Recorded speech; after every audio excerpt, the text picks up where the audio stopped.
Okay, my hard disk is getting full and it's tough for me to do these for very long. So where I left off on part two, this is video part three, narrated uh, incidents of gang stalking.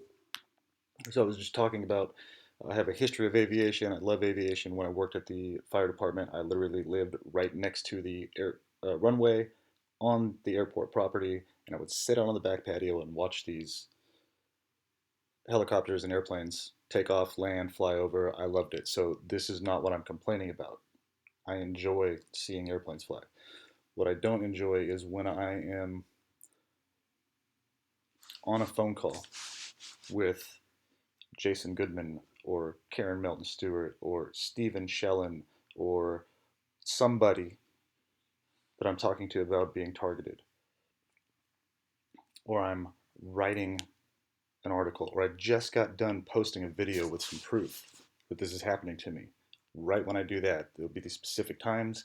There they go, right over.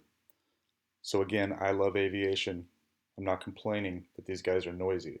I'm complaining that they're being used to systematically stalk and harass innocent American civilians. And they're contractors and they're being paid in compartmentalized groups that are hidden in the FISA documents. This is a Stasi harassment policing system. And people can call me crazy. I'm perfectly fine with that right now. I understand when people put out new information that some other people don't understand. Their initial reaction, because they don't understand it, is to call it crazy or ignore it. And it's cognitive dissonance. So I'm explaining this. A lot of other people are explaining this. There's a lot of plausible deniability in this program. So that's what makes it so tough. But as long as we don't give up, we'll eventually be able to prove this. So keep documenting like this. So here's the air traffic that goes over my house. And again, I know a little bit about air traffic. Being a former crash fire rescue firefighter, I understand um, the directions on the runway are set up on a 360-degree grid, and the numbers that they use correlate on that grid, or on the, I'm sorry, on the compass. So like the airport I was at was 11 left and 29 right. Those are completely opposite on the, anyway, look that up. This is not normal air traffic.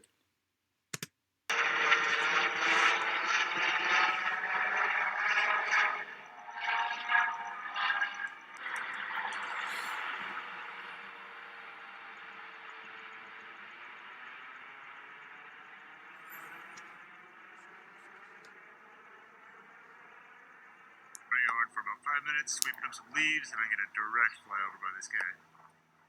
Directly over You know, my I'm house. inside with the windows open, and I won't hear planes flying directly over my house. I'll be inside for hours. And I'm like, I'm gonna go outside and get some fresh air, go play the ukulele, go sit in the backyard. I mean, a minute or two later, 5 minutes later, I get a direct fire. And I'm not the only one experiencing this.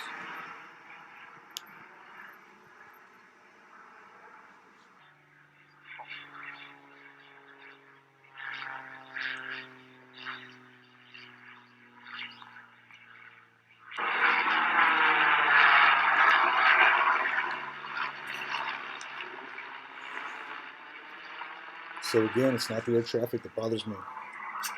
I'll sit out there. I'll go drive to the airport and sit in a lawn chair, drink a beer, and watch the planes fly over.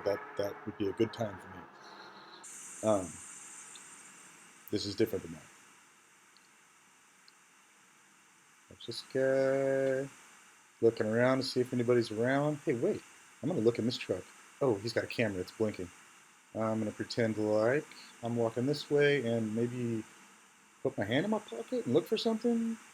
And I better just go. This officer said the front airbag did not deploy. Just keep your distance. I'll keep your distance. I'll stand back here. The front airbag actually did deploy. There you go. They got lied to me. The front airbag did deploy, and I'm worried about his health and safety right now. I think he needs medical attention. He's united. You want medical attention? So when somebody is concussed, they've got a brain trauma, head injury, they're not always going to make a proper decision. So you have to evaluate the situation. Did their airbag go off? Okay, well, I'm going to check their eyes to see if they're dilated. They might have a head trauma. But this guy knew that. He's a veteran.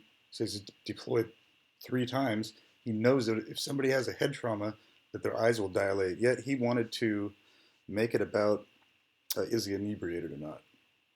Which you can use that. Oh, his eyes were dilated. Yeah, he just got 1,000 mile per hour punch to the face from his BMW airbag. I mean, come on, man. And then when I ask them that question, they don't answer my question. They revert back to him and say he denied it. He denied it. He denied it. You're a professional. You can help with the situation instead of trying to make the hole deeper. He's denying medical. Right now? I just want to check his eyes for impairment. Well, I mean, he just. If it's not there, it's not there. The airbag went off, and if you have a head trauma, your eyes dilate. Okay. So that's what I'm saying is why I was wondering if he needed medical attention or not. We offered it to him, so. Why do you share my concern? If there's a head trauma, the person might need some kind of medical. Yeah, but it's Won't answer my question. up to him. It's up to him if he wants it or not. Yeah, I understand that. See, how old are you, man? Yeah, yes. Keep your distance. We'll be good. All right. Okay. Well, Derek, come over here and talk with me, and you can stand over here and keep your distance. Derek. This guy did not want me talking to my son. He's my son. They're trying to arrest him. By the way, he spent the night in jail and was released and ended up with a wasn't even a reckless driving ticket. He ended up with a ticket, kept his license, paid $800 fine, and he was not charged with hit and run. He was not charged with criminal damage. He was not charged with any of this stuff that these guys are just saying. Like, this cop that showed up that had no idea what happened is accusing him of hit and run. These fucking people right here are liars. All they do is lie. When a BMW hits a vehicle, the airbag goes off, and that makes a little fuse in the positive cable going to the battery pop. That fuse pops, and that renders the car useless. Therefore, when you hit something, your airbag goes off. You can't drive away from the scene. His car rolled to a stop, and these people told the cops that he ran. It's impossible.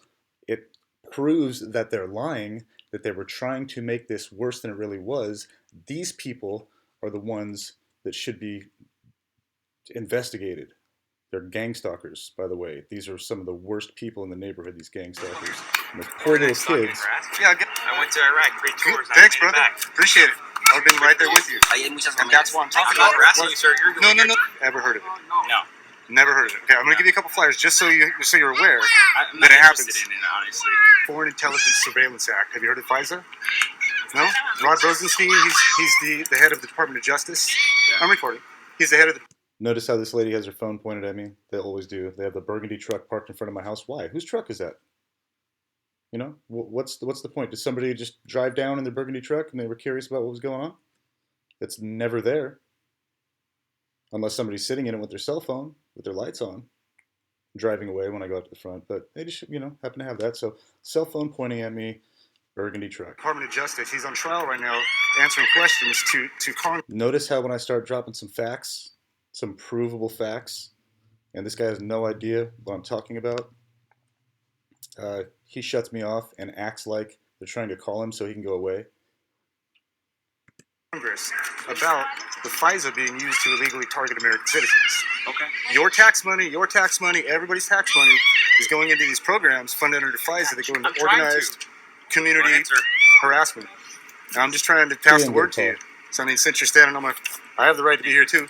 All right, notice how this guy brings his little kid. They want to make sure they put their kids in front of the video. I'm trying to film the cop, and they want to put the kids in the video to try to make you look like a jerk. Say, "Oh, they're filming my kid." No, I'm filming the incidents that are going on in front of my house while being stalked and harassed. My son didn't run from the scene of this accident. It happened in front of our house. He knocked on the door because he didn't have his cell phone with him, and he said, showed up with burns on his face and said, "Dad, I just got in an accident. Can you come help me?" I went outside to go help him, and these people are trying to run him down, saying he threw something in the plant. That's why he came to the house. He came to come get his dad because he just got in an auto accident. And then these people all of a sudden want to demonize me and criminalize me and just start walking all over my property and telling me that they're going to lock down my house. Have a listen. This is my property, sir. I didn't